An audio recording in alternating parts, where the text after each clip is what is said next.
kebiasaan menghisap rokok yang dilakukan dalam kehidupan sehari-hari merupakan suatu kebutuhan yang tidak bisa dihindari bagi orang yang mengalami kecenderungan terhadap rokok.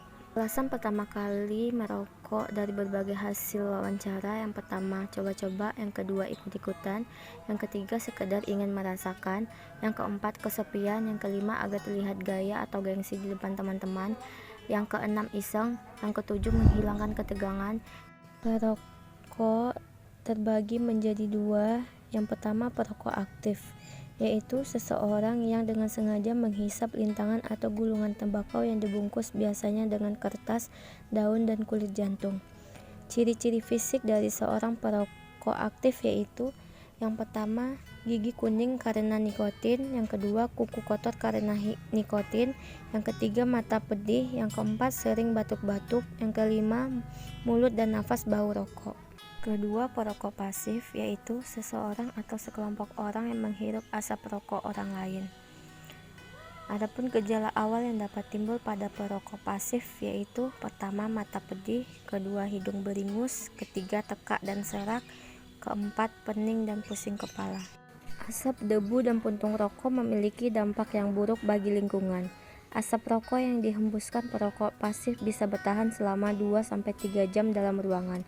Meski kelihatannya asap telah hilang, namun pada kenyataannya asap rokok tersebut tetap ada, bahkan bisa menempel pada benda-benda. Rokok membutuhkan waktu 1,5 sampai 2,5 tahun untuk dapat terurai dalam tanah. Lalu untuk dapat terurai di air membutuhkan waktu selama 5 tahun. Tentu waktu yang sangat lama. Belum lagi kebiasaan masyarakat yang sering membuang puntung rokok sembarangan. Bila membuangnya ke tanah dapat merusak tanah, bila membuangnya ke air dapat merusak ekosistem air. Kemasan rokok juga berisiko karena sifatnya yang tidak ramah lingkungan. Plastik rokok filter mengandung zat berbahaya yang dapat merusak lingkungan. Bahkan zat berbahaya dari kemasan rokok ini dapat terus tersebar meski telah 10 tahun. Saat hujan turun, puntung rokok akan sangat mudah terbawa air hujan lalu masuk ke selokan, terbawa ke sungai, pelabuhan, bahkan ke laut. Bahan kimia berbahaya yang terkandung di puntung rokok akan menurunkan kualitas air dan membahayakan ekosistem di laut. Bila puntung rokok ini termakan oleh binatang tertentu, dapat menyebabkan keracunan bahkan kematian. Menurut laporan The Tobacco Control Atlas, ASEAN Region menunjukkan Indonesia merupakan negara dengan jumlah perokok terbanyak di ASEAN, yakni 65,19 juta orang. Angka tersebut setara 30% dari total penduduk Indonesia. Perokok aktif didominasi oleh para pria dibanding wanita. Menurut GYTS, pengguna tembakau saat ini yaitu 19,2%, untuk laki-laki 35,6% dan perempuan 3,5%.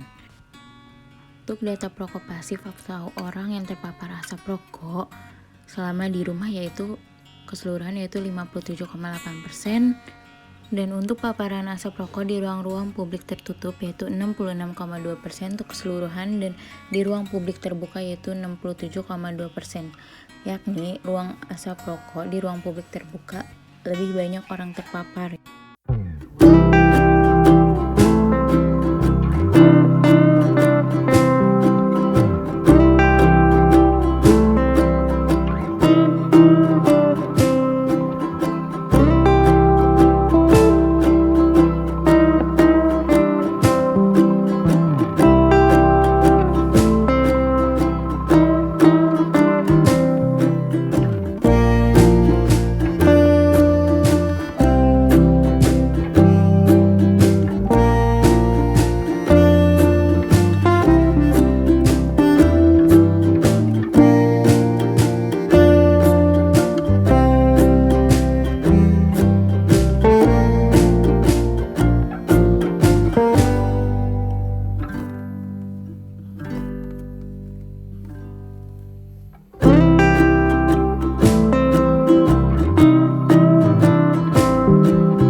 pengaturan diri, di mana merokok dilakukan untuk memperoleh efek yang menyenangkan bagi dirinya sendiri. Kenapa orang merokok? Penyebabnya yang pertama, pengaruh lingkungan dan pergaulan. Bersosialisasi saat berada di komunitas yang sedang merokok. Yang kedua, untuk mendapat pengakuan. Ingin tampil maco, gaul, dan dianggap dewasa serta setia kawan. Yang ketiga, gencarnya iklan merokok yang beredar di masyarakat, ingin mencoba cita rasa yang dijanjikan oleh iklan rokok serta harga murah dan mudah didapat. Yang keempat, untuk menghilangkan kekecewaan, mengusir rasa sepi, jenuh, dan galau. Persepsi bahwa rokok dapat menghilangkan rasa stres. Yang kelima, menganggap perbuatan tersebut tidak melanggar norma. Rokok dibedakan menjadi beberapa jenis. Di antaranya pembungkus rokok, bahan baku atau isi rokok, dan proses pembuatannya. Salah satunya berdasarkan bahan pembungkusnya antara lain yaitu ada rokok klobot. Klobot ini adalah rokok yang bahan pembungkusnya berupa kulit jagung. Yang kedua, kawung. Rokok yang bahan pembungkusnya berupa daun aren. Yang ketiga, ada sigaret. Rokok yang bahan pembungkusnya berupa kertas atau yang biasa kita temui di pasaran. Dan yang terakhir, cerutu. Cerutu ini adalah rokok yang bahan pembungkusnya berupa daun tembakau. Aktif versus perokok pasif. Mana yang lebih berbahaya? Perokok aktif adalah orang yang merokok, sedangkan perokok pasif adalah orang yang tidak merokok tetapi menghirup atau terpapar asap rokok orang lain. Dampak kesehatan akibat rokok merupakan masalah yang terjadi secara global. Badan Kesehatan Dunia atau WHO memperkirakan terdapat lebih dari 7 juta kematian terjadi akibat penyakit yang ditimbulkan dari asap rokok. Setiap tahunnya, sekitar 890.000 kasus kematian terjadi pada perokok pasif di seluruh dunia. Ketika dihembuskan oleh perokok, asap rokok tidak hilang begitu saja. Karena asap rokok dapat bertahan di udara hingga 2,5 jam dan secara tidak langsung terhirup oleh perokok pasif. Resiko kesehatannya yaitu seperti penyakit jantung, kematian dini, gangguan pernafasan, kanker paru-paru, sistem imun anak, dan bayi mati mendadak. Tinggi di dunia ternyata salah satunya disumbangkan oleh rokok. Ada banyak bahaya yang terkandung dari rokok, seperti kanker paru, kanker jantung, gangguan pernapasan. Sebenarnya, dalam bungkus rokok sudah diperlihatkan efek yang akan diterima bagi para perokok. Sangat menyeramkan sekali. Ternyata dalam satu batang rokok mengandung 4.000 jenis zat berbahaya yang merusak kesehatan. Di antaranya karbon dioksida, tar, nikotin. Nikotin inilah yang menyebabkan seseorang menjadi kecanduan sehingga sulit berhenti merokok.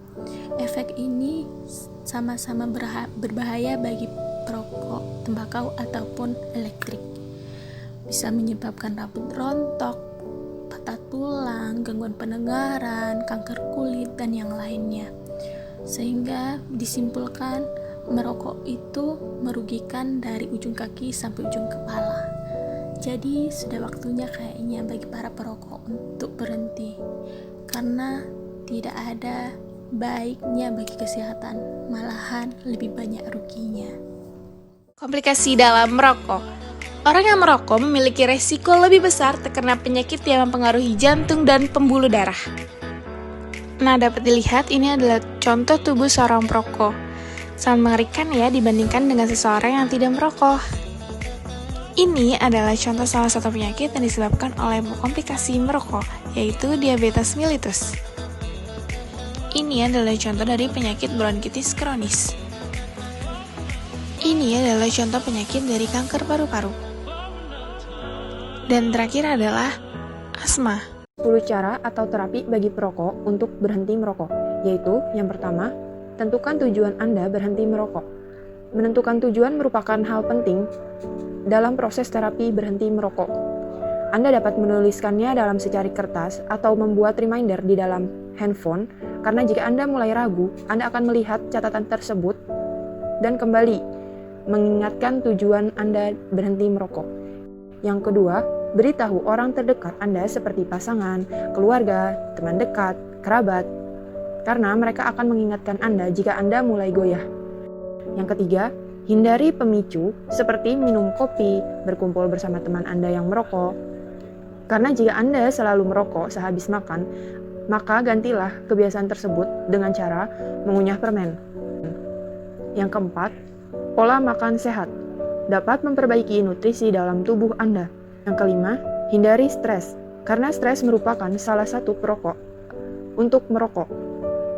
Jika Anda stres, maka gantilah cara tersebut dengan mendengarkan musik yang Anda suka. Yang keenam, siapkan cemilan sehat seperti permen karet tanpa gula atau dengan rendah gula sebagai pengganti cemilan setelah makan. Yang ketujuh, seruput minuman dengan sedotan.